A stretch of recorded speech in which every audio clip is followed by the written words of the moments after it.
nastaghfiruh wa na'udzu billahi min syururi anfusina wa min sayyiati a'malina may yahdihillahu fala mudhillalah wa may yudlilhu fala hadiyalah.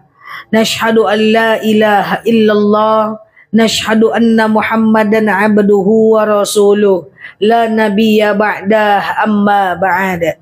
Kama qala Allah Ta'ala azza wa jalla fi kitabihil karim. Na'udzu billahi minasyaitonir rajim. Bismillahirrahmanirrahim. Ya ayyatuhan nafsul mutmainnah irji'i ila rabbiki radiyatan mardiyah fadkhuli fi ibadi wadkhuli jannati al-ayah. Wa kama qala nabiyyuna Muhammad ibn Abdillah man salaka tariqan yaltamisu fihi ilman sahalallahu bihi tariqan ilal jannah. Al-hadis sadaqallahul azim. Ibu-ibu, bapak-bapak, wabil khusus ahlul bait sekeluarga yang tak dapat sebut nama bapak dan ibu satu persatu, namun sama sekali tak mengurangi rasa ta'zim hormat saya kepada ibu-ibu, bapak-bapak yang saya sayangi karena Allah. Alhamdulillah, Allah hadirkan kita di rumah Ahlul Bait ini dalam rangka tasyakuran, melepas saudara kita, orang tua kita, beserta suami beliau dan anak untuk berangkat melakukan panggilan Allah, yaitu perjalanan ibadah umrah. Semoga doa kita, hadir kita di rumah Ahlul Bait ini membawa barokah pula bagi kita dan menjadi barokah buat Ahlul Bait. Semoga kita-kita yang ada dalam majelis ini ke depan akan menyusul beliau dan umrah berkali-kali insyaallah. Selanjutnya, innallaha wa malaikatahu yusalluna 'alan nabi ya ayyuhalladzina amanu sallu 'alaihi wa sallimu taslima. Salawat salam kita hadiahkan kepada baginda Nabi. Allahumma salli ala Muhammad wa ala ali Muhammad. Ibu-ibu, bapak-bapak yang saya sayangi karena Allah, karena ini adalah pelepasan. Berangkat tanggal berapa, Bu? 25 bulan ini? Iya. Masya Allah ya. Karena ini adalah pelepasan jamaah kita umroh, maka izinkan saya untuk menyampaikan terkait dengan bab umroh khusus untuk Ahlul Bait, umumnya pada kita semua. Jangan-jangan nanti bulan depan berangkat pula yang lain, sehingga udah bawa ilmunya. Ya kan? Sehingga udah bawa ilmunya. Nah, di umroh itu tetap ada manasik, ya, manasik umroh. Tapi saya akan sampaikan yang lebih detail yang biasanya tidak dijelaskan saat manasik umroh. Ibu-ibu tahan nafas 40 menit ke depan. Kok tahan nafas ya? Maksudnya fokus 40 menit ke depan menjelaskan tentang bab umroh. Baik Bapak Ibu yang saya sayangi karena Allah. Untuk berangkat umroh ada persiapan sebelum berangkat, ya toh? Yang pertama adalah saling meminta maaf kepada jiran dan saudara terdekat. Semoga ini momentumnya. Ahlul Bait meminta maaf kepada saudara terdekat, ini adalah momentumnya. Yang kedua, nanti setelah akan berangkat umroh, berangkat ke airport, boleh melakukan sholat sunat safar 2 rakaat. Sengaja aku sholat sunat safar 2 rakaat, sunnah atasku karena Allah. Sholat kayak biasa, kayak sholat subuh. Yang penting Al-Fatihah dibaca. Kul enggak apa-apa. Ini wajah kul semuanya. Enggak apa-apa. Ya, lakukan sholat sunat fajar 2 rakaat sebelum berangkat. Ini berlaku pada semua perjalanan. Tidak cuma perjalanan umroh, bisa juga dalam perjalanan-perjalanan lain melakukan sholat safar 2 rakaat. Sengaja aku sholat sunat safar 2 rakaat, sunnah atasku karena Allah. Kemudian saya akan sampaikan hal-hal yang menurut saya penting saja. Karena perjalanan 11 hari tidak mungkin dibahas dalam waktu 40 menit kan begitu kan? Saya tanya dulu nanti landingnya di mana, Bu? Enggak, landingnya di Madinah atau di Mekah? Oh, Madinah. Baik Bapak Ibu yang saya sayangi karena Allah, kita bahas tentang ibadah umroh. Catatan juga buat kita semuanya untuk kalau kita berangkat umroh. Yang pertama di Mekahnya dulu. Landingnya Madinah duluan. Berarti enggak umroh dulu. Kalau umroh itu kan cuma di Mekah ya. 12 hari, 14 hari ibu berangkat ke Mekah Madinah, itu umrohnya cuma 6 jam aja. Selebihnya kita cuma ziarah-ziarah saja. Nah, ibu-ibu, bapak-bapak yang saya sayangi karena Allah. Yang pertama, kalau nanti landingnya di Madinah, berarti nanti ngambil mikotnya di Bir Ali. Jadi di Madinah itu kita cuma ibadah. Nanti saya jelaskan di Madinah. Nah, pura-puranya kita mau berangkat ke kota Mekah. Maka kita pakai pakaian ihram, baik di kota Madinah. Kalau naik kereta ya boleh ngambil mikotnya di Bir Ali. Dan gitu ya. Nah, yang pengen saya sampaikan untuk ibadah umroh, setelah kita ngambil mikot di Bir Ali, maka kan kita sholat tuh 2 rakaat ya. Nah, sholat 2 rakaat kita ngambil mikot nih. Nawaitu umratan labbaikallahumma umratan. Nah, itu kan niatnya ya. Lalu kemudian labbaikallahumma labbaik. Nah, yang pengen saya sampaikan, dari kita mengambil mikot sampai kita ke kota Mekah, kita ingin bertawaf. Kan biasanya kita diajaknya ke hotel dulu, Bu. Jadi ibu, bapak udah pakai ihram, ibu sudah pakai mukena, sudah pakai baju, pengen tawaf nih. Biasanya dia akan bawa kita ke hotel dulu. Yang pengen saya sampaikan, mulai dari mikot untuk semua kita, bukan cuma ahlul bait. Mulai dari mikot sampai nanti tawaf, sampai selesai umroh, jangan ada lagi yang pakai wangi-wangian, minyak telon, minyak caplang, ibu-ibu yang bawa-bawa minyak angin, tarason, minyak upu, GPU, ya kan? Dari niat itu udah diwanti-wanti itu. Dari mikot udah diwanti-wanti, tidak boleh kita menggunakan wangi-wangian. Yang perempuan jangan lagi pakai parfum, pakai sunscreen. Nah, biasanya kita capek tuh, Bu. Dalam perjalanan kita capek, apalagi kalau landingnya di Mekah. Masuk kita ke kamar, Bu. Kan diajaknya ke kamar dulu, angkut barang. Itu pakai pakaian ihram. Perempuannya bisa pakai mukena, bisa pakai baju seragam. Masalahnya di kamar ini, lama pelatih dan di bantainya gosok gigi. Itu ada deterjen, tidak boleh. Dibawanya untuk basuh-basuh muka, pakai pons. Maka dia tidak boleh. Dibukanya seluruh jilbabnya. Ini perempuan, misalnya satu kamar berempat, mulai dari niat sampai tawaf tak boleh buka jilbab. Capek, buka ya dulu latih, masih ada waktu 2 jam. Dibukanya. Pudua, nggak bisa, nggak boleh. Jadi mesti tertutup. Kalau wudhu batal nggak apa-apa, kan mikot ngambil wudhu. Sampai di kamar batal, ambil wudhu lagi, tapi harus satu badan ke kamar mandi. Jangan buka kaos kakinya di kamar sehingga kakinya nampak sama kawannya. Walaupun sesama perempuan nggak bisa. Nah ya, jadi nggak boleh nampak rambut, nggak boleh nampak. Jadi nggak usah pakai gosok gigi, apalagi ibu-ibu nanti kalau takdirnya landing di Mekah, bayangkan dari Pekanbaru. Ibu berangkat ke Singapura, landing di Mekah, latih badan, Bu. Capek, nanti mikotnya di pesawat, nyampe di hotel, latih gosok gigi dulu. Itu nggak bisa, ya. Jadi pertahankan, karena kita mau umroh nih, gitu ya. Nah, walaupun satu kamar, semua bawa kaos kaki, semua ke dalam kamar mandi, boleh wudhu di kamar mandi. Setelah itu tawaf seperti biasa. Saya pengen sampaikan tentang tawaf ini, bahwa tawaf itu adalah keliling Ka'bah. Keliling Ka'bah adalah memastikan bahu sebelah kanan kita itu berada di posisi bahu kiri kita berada di posisi Ka'bah. Maksud saya tidak boleh jalan mundur atau mundur ke belakang atau menengok ke belakang. Nih apalagi yang satu keluarga ya jalan dia tinggal istri kesayangannya di belakang, putar badan. Itu nggak boleh. Batal. Ya, nggak bisa. Putar badan, itu nggak boleh. Atau ibu udah di depan, ibu mau nunggu kawan. Ibu kan umroh nih, tawaf nih. Kawan ibu di belakang. Ibu cukup lihatkan pakai mata aja, atau kemudian ibu teriak saja. Ibu tidak boleh memutar badan ke belakang. Nah ini ada banyak kejadian. Saya pernah tawaf, banyak saya lihat. Nah biasanya kan ada beberapa lah orang kenal sama saya.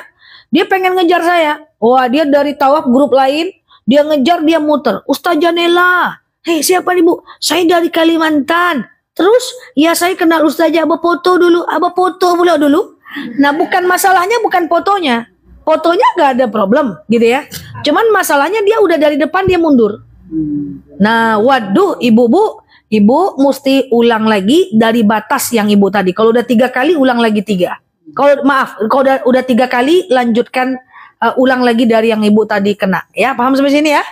Nah jadi itu nggak boleh mundur, itu satu. Kalau cara-cara tawafnya nanti sama-sama lah ya dengan yang ada di sana. Yang kedua, banyak orang yang bernafsu ketika dia tawaf, dia deket-deket ke Hijr Ismail, masuk dia. Padahal dia lagi tawaf, kan ini ada Ka'bah, samping kiri Ka'bah ada Hijr Ismail. Kalau masuk ke dalam tawaf, batal tawafnya. Ke dalam Hijr Ismail, batal tawafnya. Kenapa?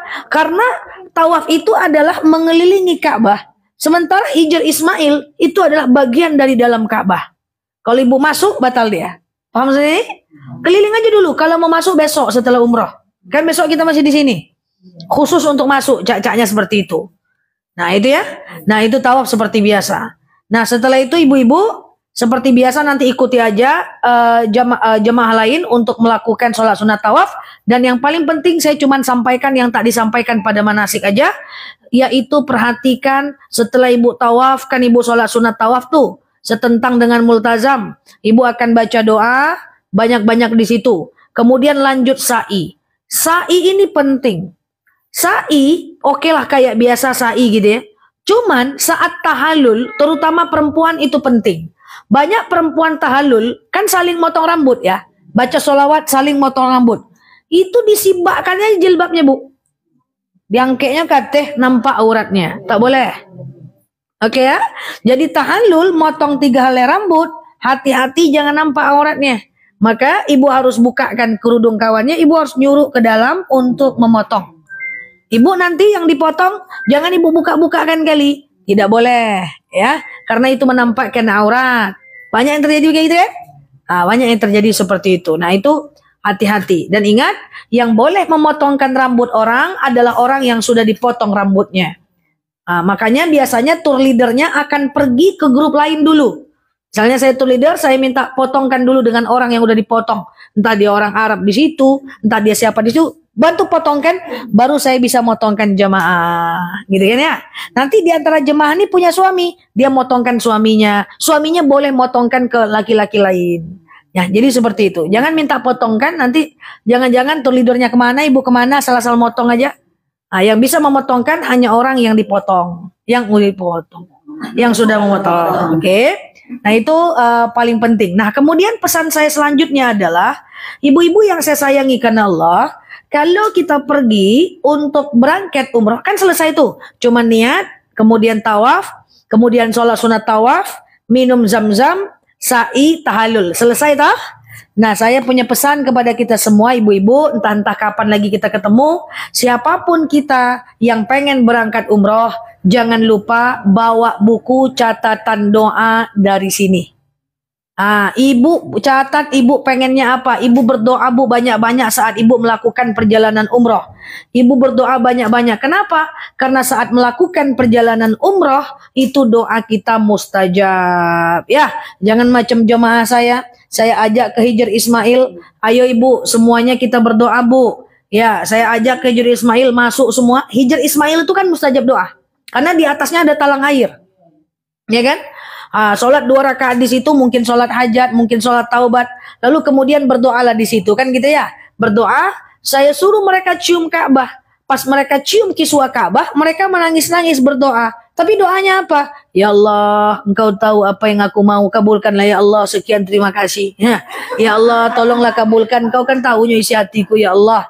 Doanya nggak jelas. Itu biasanya saya kumpulkan lagi. Ya Allah, Engkau tahu yang terbaik, berikanlah yang baik. Nggak kayak gitu bu. Doa itu dicatat dari sini. Ya, biasanya ada 4 yang perlu kita doakan di situ. Pertama adalah doakan ibadah kita. Ya, doakan ibadah kita. Ya Allah, aku pengen tahajud. Ya Allah, aku pengen lebih taat. Ya Allah, aku pengen rajin sholat duha. Catat bu dalam buku bu.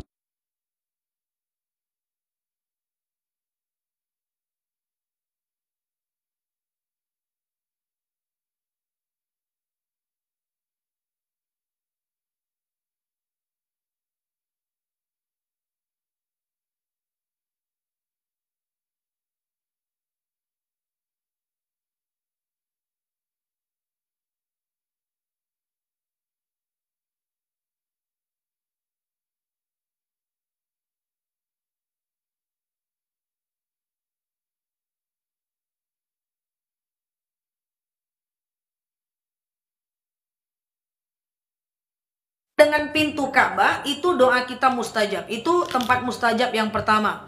Dan kemudian yang kedua di mana tadi tempat mustajab? yaitu di dalam Hijr Ismail. Nah, itu dalam Hijr Ismail itu mustajab. Kalau sempat boleh pergi, gitu kan ya. Nah, itu dia untuk bab yang kalau ibu-ibu berada di kota Al-Makkah. Nah, biasanya travel akan mengajak ibu-ibu semua untuk pergi ke rumah tempat Rasulullah dilahirkan. Jadi ibu boleh jalan kaki. Kalau seandainya travelnya nggak ngajak, ibu pergi aja sendiri. Tanya di mana bait Rasulullah, di mana rumah Rasulullah. Dan rumah Rasulullah itu sekarang udah dijadikan pustaka di kota Makkah. Dah, ini hal-hal pakem yang mesti kita ketahui saat umroh. Jangan pakai minyak angin dan seterusnya. Dan sebelum kita sampaikan tentang Madinah, ingat dua tanah haram, Mekah dan Madinah itu adalah tanah haram, di mana doa diijabah, di mana kata-kata pun akan diijabah. Jadi selagi kita berada masih di tanah haram, maka dianjurkan untuk tidak terlalu bercanda berlebihan. Karena kalau kita bercanda secara berlebihan, nanti dia akan menjadi mustajab. Ya, mau saya ceritakan satu hal buat kita semuanya. Nah, biasanya saya kalau udah mau sampai ke tanah haram, itu akan bilang kepada jemaah, Bu, iya kadang-kadang dia akan ada yang perginya bergelombolan ya Bu ya, bergelombolan. Dikit-dikit bercanda, dikit-dikit bercanda. Ingat ya Bu, ini adalah kita akan masuk ke tanah haram, di mana tidak boleh bercanda berlebihan, cakap yang baik-baik saja, banyak kita memaafkan orang. Karena banyak orang Minang di situ tuh bergarah-garah Joyce ya kan. Nah akhirnya pas udah masuk tanah haram, ada salah satu jemaah cakap begini, Ustazah, iya masih juga dia bercanda. Lai kan nampak dia awak Ka'bah tuh bekonya Zah katanya. Itu bercanda dia ya, paham ya maksudnya ya? Dia bercanda, istighfar Bu kata saya. Istighfar Bu. Ini kan tadi saya bilang udah tanah haram, rupanya tidur dia waktu saya cakap itu. Iya kan? Ya, lai kan nampak dia awak tanah haram kau beko kayak gitu kan. Apa artinya? Nampak nggak nanti nih Ka'bah sama kita ini, gitu ya? Lalu kita lakukan tawaf. Setelah tawaf, kemudian kita melakukan sa'i, kemudian kita melakukan tahallul, gitu ya. Nah, setelah melakukan tahallul, apa yang terjadi? Pas mau pulang ke hotel, apa yang dia sampaikan? Dia ngomongnya begini, Ustazah, iya. Jadi Ka'bah tuh yang mana Zah? Bayangkan. Udah Ka'bah, udah tawaf. Jadi Ka'bah tuh yang mana Zah? Saya langsung kekep mulutnya. Jangan sampai aibnya terbuka sama yang lain. Saya biarkan yang lain masuk ke kamar makan. Terus saya ajak dia lagi ngambil mikot ulang umroh. Nah ini yang paling penting ya. Jadi lisan dijaga kalau kita dalam kondisi pergi berumroh. Nah itu ya. Nah sekarang yuk kita lanjut. Kita akan berangkat jadi tempat mustajab di Mekah di mana? Depan Multazam, dalam Hijr Ismail, dan setiap kita itikaf, insya Allah doa-doa kita akan mustajab ketika kita berada di kota Mekah dan kota Madinah. Oke? Nah, sekarang kita berada di kota Madinah. Nah, ibu-ibu yang saya sayangi karena Allah, tempat yang paling masyhur di kota Madinah adalah Raudhah. Apa namanya? Raudhah. Tempat yang paling masyhur di kota Madinah namanya adalah Raudhah. Raudhah itu adalah tempat antara makam dan makamnya Rasulullah. Nah, jadi ibu-ibu, kalau Ahlul Bait pergi umroh, kan sering dapat salam tuh dari jamaah-jamaah. Salam ya nanti kepada Rasulullah. Salam ya nanti kepada baginda Nabi. Kan banyak suka-suka titip salam ya. Salam ya nanti kepada Rasulullah. Salam ya kepada baginda Nabi. Ya gitu ya. Nah pertanyaannya adalah kayak mana cara menyampaikan salamnya? Jadi begini. Di Raudhah sekarang kita ada waktu 11-12 menit cuma dikasih. Ya baik laki-laki maupun perempuan. Di Raudhah itu waktu yang akan dikasih ke kita itu cuman palingan 11-12 menit aja. Nah, ada beberapa hal yang saya akan sampaikan kepada ibu-ibu semuanya. Yang pertama, ketika kita masuk ke dalam Raudhah, itu nanti di sebelah kanan kita akan ada mimbar Rasulullah, oke? Kemudian yang kedua, di sebelah kiri itu akan ada kuburan Rasulullah Sallallahu Alaihi Wasallam. Apa yang pengen saya sampaikan di sini? Yang pengen saya sampaikan di sini adalah tempat antara makam mimbar Rasulullah dengan kuburan Rasulullah, itulah yang dinamakan dengan Raudhah. Sampai sini paham ya? Nah, jadi begini Bu. Raudhah itu bukan makam Rasulullah aja di sana. Raudhah itu adalah makam siapa? Adalah makam Rasulullah. Kemudian makam siapa lagi? Makam Abu Bakar. Kemudian makam siapa lagi? Makam Umar bin Umar bin Khattab. Jadi ceritanya begini sebelum saya lanjutkan. Dulu makam atau kuburan Rasulullah itu adalah rumahnya Aisyah. Rasulullah kan punya istri namanya Aisyah. Aisyah ini adalah anak dari Abu Bakar. Berarti Abu Bakar adalah mertua Roh. Nah, jadi begini Bu. Para nabi itu di mana dia dimatikan, di situ dia dikuburkan Bu. Itu beda dengan kita Bu. Nabi di mana dia dimatikan, di situ dia dikuburkan. Makanya makam Nabi Harun itu ada di Mesir di kaki Gunung Sinai. Makanya makam Nabi Syuaib itu di tengah hutan belantara di kota Jordan. Nah, Nabi Muhammad Rasulullah itu meninggalnya di ruang tamu Aisyah, di ruang tamu rumah dia. Ibaratnya ini adalah kamar Rasulullah. Rasulullah itu sakit. Rasulullah sakit ya, lalu Rasulullah itu baring di pintu di ruang tengah, di ruang tamu lah ibaratnya. Lalu kemudian ketika Rasulullah SAW meninggal dunia, maka di tempat Rasulullah terbaring digali tanah ke bawah, langsunglah Rasulullah ditidurkan atau dimakamkan di ruang tengahnya rumah Aisyah. Lama banget Rasulullah tinggal satu atap dengan kuburan Rasulullah. Maka setiap keluar dari kamar dia lihat makam Rasulullah. Apa katanya? Assalamualaikum ya Rasulullah. Assalamualaikum ya Rasulullah. Lama-lama kemudian Abu Bakar, bapaknya Aisyah, bilang, nanti kalau ayah meninggal nak, itu kan sahabat Rasulullah juga, sekaligus mertua. Nanti kalau ayah meninggal nak, makamkan ayah di samping makam Rasulullah ya. Karena itu adalah bapaknya tentu diiyakannya. Maka ketika meninggal Abu Bakar, jadi begini nih. Nah ini kan tadi makam Rasulullah ya. Sebentar, saya contoh, saya praktekkan. Ini kan tadi makam Rasulullah nih, pura-puranya nih ya. Nah ini.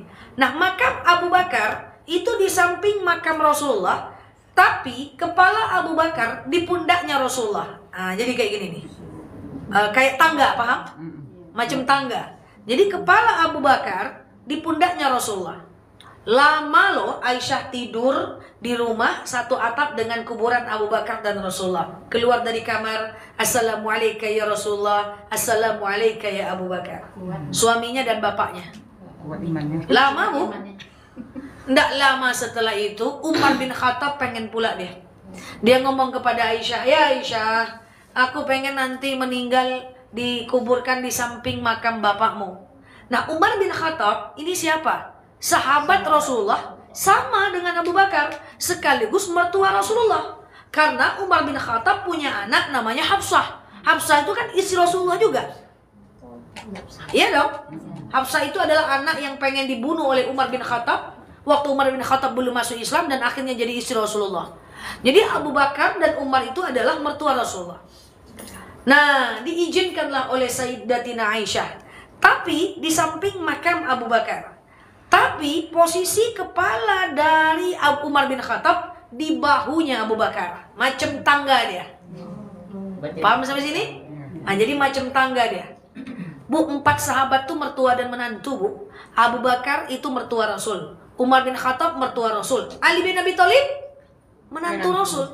Karena Rasul punya anak namanya Fatimah dengan nikah dengan Ali, iya kan? Utsman bin Affan menantu. Karena Rasulullah punya anak Ruqayyah dan Ummu Kalsum nikah dengan Utsman bin.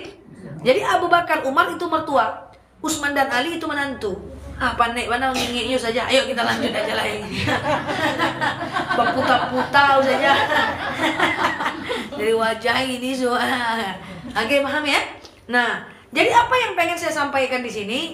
Bu, Ahlul Bait umumnya kita semua, kalau kita masuk ke Raudhah, nanti sebelah kanan ada mimbar. Sebelah kiri nanti akan ada 3 dinding yang dibatasi tiang warna hijau atau warna emas. Dinding 1 tiang, dinding 2 hijau, tiang, dinding 3 sebelah sana, baru tiang di ujung. Kan 1, 2, 3. Jadinya 3 dinding, betul? Banyak sekali orang salah paham Bu.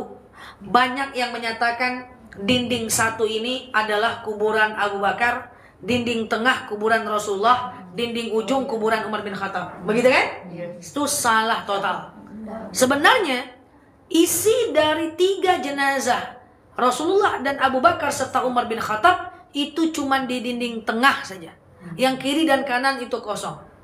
Yang kiri dan kanan itu kosong. Kanan itu kalau kita lihat peta sejarah sirah Nabawi masa lalu, itu adalah mantan rumahnya Hafsah dan Rasulullah.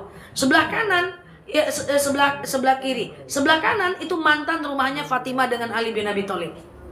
Nah, jadi kuburannya itu cuma di tengah.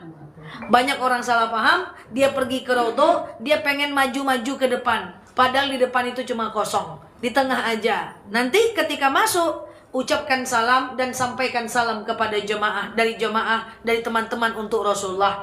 Kayak mana salamnya? Assalamualaikum ya Rasulullah. Assalamualaikum ya Abu Bakar. Assalamualaikum ya Umar bin Khattab min muslimin wal muslimat. Tapi kalau titip salam cuma satu orang, sebutkan namanya. Assalamualaikum ya Rasulullah. Assalamualaikum ya Abu Bakar. Assalamualaikum ya Umar bin Khattab min fulan bin fulan. Nah, kunci kita masuk Raudhah. Walaupun Allah yang akan nolong, tapi setidaknya teori perlu. Ketika kita masuk Raudhah, yang pertama ibu-ibu yang saya sayangi karena Allah, pastikan dalam keadaan berwudu dan sholat cukup 2 maksimal 4 rakaat. Banyak orang yang sholatnya banyak-banyak sampai 8 rakaat, sehingga nanti pas dia berdoa udah diusir. Padahal kita perlu doa di Raudhah. Nah, apa sholat yang bisa dilakukan di Raudhah? Macam-macam. Bisa sholat hajat, bisa sholat taubat, bisa sholat wudu, atau hajat dan taubat lah. Sengaja aku sholat sunat taubat 2 rakaat sunnah atasku karena Allah. Sengaja aku sholat sunat hajat 2 rakaat sunnah atasku karena Allah. Ya kan? Salam kanan, salam kiri, langsung berdiri ibu-ibu. Nah, usahakan doa dalam keadaan berdiri untuk menghindari terjadi sempit dan lain. Berdiri ngadap kemana doanya? Ngadap ke depan. Jangan menghadap ke makam, jangan ngadap ke makam. Jangan ngadap ke kuburan, jangan ngadap ke mimbar. Doa itu tengok aja ke depan. Usahakan kemana-mana bawa buku catatan doa. Doa di sana itu mustajab, Bu. Doa di sana itu benar-benar mustajab. Ya, jadi kalau ibu-ibu galau-galau, merasa banyak dosa, mohon ampun di sana, banyak doa di sana, insya Allah mustajab. Banyak hal sudah yang tak mungkin kita ceritakan, doa-doa di sana itu mustajab. Jadi di Raudhah itu bawa kan kita tulis doa tadi. Biar kalau kita di sana doa orang doa kita bingung pula kita mau doa apa. Kalau tak kita kan tidak sanggup menahan kebutuhan kita, keinginan kita. Maka dicatat dalam kertas atau dalam handphone apa saja doa yang ingin kita panjatkan. Minta rezeki yang banyak tapi dermawan, minta anak yang soleh, yang kaya, yang dermawan, ya kan? Minta menantu yang soleh, minta jauhkan dari orang-orang zalim, minta jauhkan dari orang-orang jahat, agar tidak ditipu usahanya, ditipu bisnisnya. Minta sadarkan orang-orang yang tak suka, minta muliakan orang-orang yang suka. Banyak hal yang perlu kita doakan. Mungkin anak masih belum soleh, kita solehkan, dan seterusnya. Insya Allah. Nah, ibu-ibu yang saya sayangi karena Allah, itulah di Raudhah. Nah, nanti akan banyak tempat-tempat lagi yang itu udah jelaskan dalam manasik. Tapi sebagai penutup, nanti biasanya kan ibu-ibu diajak nih, ini jam 3 siang Bapak Ibu, pura-puranya gitu kata tour leadernya. Kita udah sampai di Masjid Quba ya, kan gitu kan. Silakan sholat 2 rakaat dalam Masjid Quba. Tempat wudhu wanita di sana, tempat wudhu laki-laki di sana. Silakan sholat 2 rakaat. Setelah ngambil wudhu, nyampe masjid bingung, ini sholat apa ini ya? Sholat zuhur udah lewat, asar belum nengok, celengak-celengok orang sholat, alah sholatnya koyo. Ujung-ujungnya tahiyatul masjid terus. Kan ini problem. Ini jarang nih Pak dijelaskan di manasik nih. Disuruh orang sholat, bingung orang sholatnya apa jam 3 siang. Kalau orang tak pakai ilmu, bingung dia tuh. Ujung-ujungnya setiap sholat dia tahiyatul masjid aja. Padahal di Makkah, di Masjidil Haram, tahiyatul masjid itu cukup digantikan dengan tawaf. Nah, makanya ini penting ilmu yang di akhir saya jelaskan ini. Pelajari ada 5 jenis sholat yang bisa dilakukan 24 jam. 5 jenis sholat ini yang akan saya sampaikan sebelum saya tutup ini, bisa Bapak Ibu lakukan kapanpun, kecuali di 3 waktu haram sholat. Habis asar, habis subuh, jam 12 tepat. Selain 3 waktu itu, selain habis asar, habis subuh, jam 12 tepat. Nah, apa sholat yang bisa Bapak Ibu lakukan? Misalnya dari maghrib menjelang isya pengen itikaf di Masjid Nabawi, atau habis makan siang pengen itikaf menjelang asar. ya kan? Kita daripada tidur-tidur kita itikaf lah, ya kan? Atau dari Isya nanti sampai jam 10 malam kita ndak pulang, pengen itikaf. Atau tengah malam kita bangun tahajud pengen itikaf, kan kita boleh sholat sunnah. Nah, sholat sunnah apa yang dilakukan? Bisa sholat sunat taubat. Sengaja aku sholat sunat taubat 2 rakaat sunnah atasku karena Allah. Salam kanan, salam kiri, banyak istighfar, mohon ampun kepada Allah. Sampaikan dosa kita, bertaubat sama Allah. Kayak sholat subuh aja niatnya aja yang beda. Yang kedua sholat sunat hajat, itu bisa. Jadi masuk Masjid Kuba, bisa. Supaya tidak tahiyatul masjid saya taruh. Tapi tidak apa-apa juga sih tahiyatul masjid, nggak ada masalah. Bisa tuh 24 jam. Sengaja aku sholat sunat hajat 2 rakaat sunnah atasku karena Allah. Apa beda taubat dengan hajat? Taubat adalah supaya dosa kita diampunkan. Sholat hajat supaya doa-doa kita diijabah. Oke, jadi minta banyak doa-doa saat sholat hajat. Yang ketiga sholat istikharah. Itu bisa kapanpun. Ya, misalnya suami di Medan, anak di Pekanbaru, pergi ke Medan jauh dari anak, tetap di Pekanbaru jauh dari suami, bingung istikharah. Atau istikharah bisa dilakukan saat nggak dalam keadaan bingung. Sholat aja biar nggak banyak bingungnya. Yang keempat adalah sholat sunat tahiyatul masjid. Itu bisa 24 jam. Tapi harus di masjid. Yang kelima adalah sholat sunat wudhu. Sengaja aku sholat sunat wudhu 2 rakaat sunnah atasku karena Allah. Jadi ketika masuk Masjid Kuba, masuk Masjid Nabawi pertama kali, atau masuk ke Raudhah, boleh juga sholat sunat wudhu dulu, lanjut sholat sunat taubat. Atau jam 2 siang ambil aja wudhu, masuk masjid lakukan sholat sunat wudhu, lanjut sholat sunat taubat. Atau setiap 5 kali sholat lebih awal aja datang ke masjid, lakukan dulu sholat sunat wudhu sebelum azan. Nanti antara azan dan iqamah bisa sholat qobliyah. Nah, supaya nanti dimanapun berada nggak bingung-bingung apa nama sholatnya nih kan. Nah, itu bisa kapanpun. Taubat, hajat, istikharah, wudhu, tahiyatul masjid. Bisa juga ibu lakukan sholat lain. Duha kan udah ngerti, tahajud udah ngerti, witir udah ngerti. Tapi kalau siang-siang apa? Ya siang-siang sholat yang tadi saya sebutkan.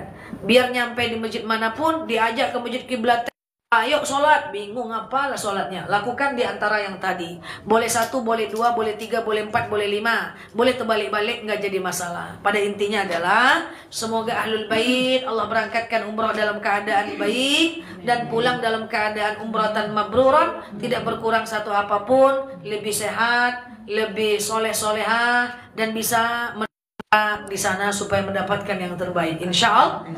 Jadi orang pergi umrah itu dekat-dekati, titip doa, jangan titip kurma zam-zam aja. Titip doa, ya kan? Titip doa, ya. Jadi bila perlu suruh tulis, mantulah, engkau kan temanku kan, cincai lah, ini ku tulis ya, bacakan ya, sampai tamat hilang kertasnya. Oke, demikian ya dari saya. Oke, gitu ya. Jadi maksudnya ya titip doa itu yang paling penting, ya kan?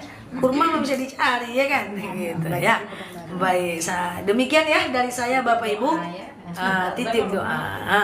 Demikian ya Bapak Ibu, saya tidak bermaksud menceramahi, sekedar berbagi ilmu saja di antara kita.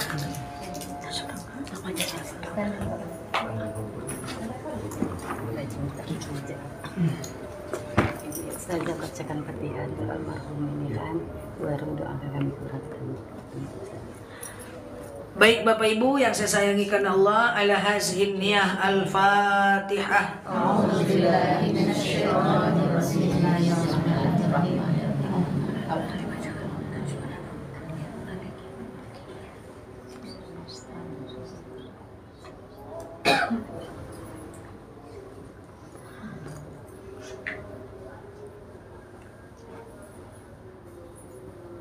Amin ya Allah, amin ya Rahman, amin amin ya mujibah sa'ilin. Allahumma salli ala Muhammad wa ala ali Muhammad.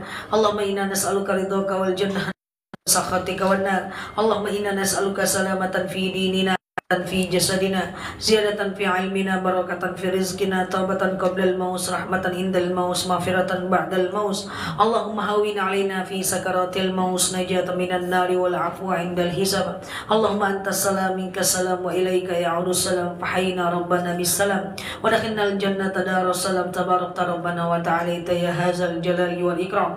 Allahumma inna na'udzubika minal hammi wal hazan, na'udzubika minal ajzi wal kasal, na'udzubika minal jubni wal bukhli, na'udzubika na'udzubika min ghalabatid dani wa qahar rijal. Allahumma yassir alaina umurana wa la tu'assir alaina umurana ya rabbal alamin. Allahumma khususan ila arwahi abina Haji Buyung Lenggang wa ila arwahi abina Habizar Lubis. Allahumma ja'al qabrahum rawdatan min riyadil jannah wa la taj'al qabrahum huratan min hubarin niran. Allahumma khususan ila arwahi abina Haji Buyung Lenggang wa ila arwahi abina Habizar Lubis. Allahumma fil lahum warhamhum wa'afihi wa'fu anhum wa akrim nuzulahum wa wasi' madkhalahum waghsilhum bil ma'i was-salji wal barad wa naqihim minal khataaya kama yunaqqa as-sabul abyadu minad danasi abdilhum daran khairan min dari wa ahla khairan min ahlihim ya rabbal alamin. Allahumma khususan ila arwahi abina Haji Buyung Lenggang wa ila arwahi abina Habizar Lubis. Allahumma أجرهم ولا تفتنا بعدهم واغفر لنا ولهم ولإخواننا الذين سبقونا بالإيمان ولا تجعل في قلوبنا غلا للذين آمنوا ربنا إنك رؤوف رحيم. اللهم خصوصا إلى أبينا شفرزل وأسرته اللهم اجعل عمرتهم عمرة مبرورا يا رب العالمين. اللهم اجعل عمرتهم عمرة مبرورا. اللهم اجعل عمرتهم عمرة مبرورا. اللهم خصوصا إلى أبينا شفرزل وأسرته اللهم أنزل رحمتك ومغفرتك وسلامك وبركتك صحتك إلينا يا رب العالمين. اللهم يسر علينا أمورنا ولا تعسر علينا أمورنا. اللهم بكلمات الله تامة من شر ما خلق. اللهم ربنا هب لنا من الصالحين ربنا هب لنا من الصالحين يا رب العالمين. اللهم استجب دعانا يا الله استجب دعانا يا رحمن يا رحيم يا مجيب السائلين. اللهم صل على محمد وعلى آل محمد سبحان ربك رب العزة عما يصفون سلام على المرسلين الحمد لله رب العالمين. والله أعلم بالصواب.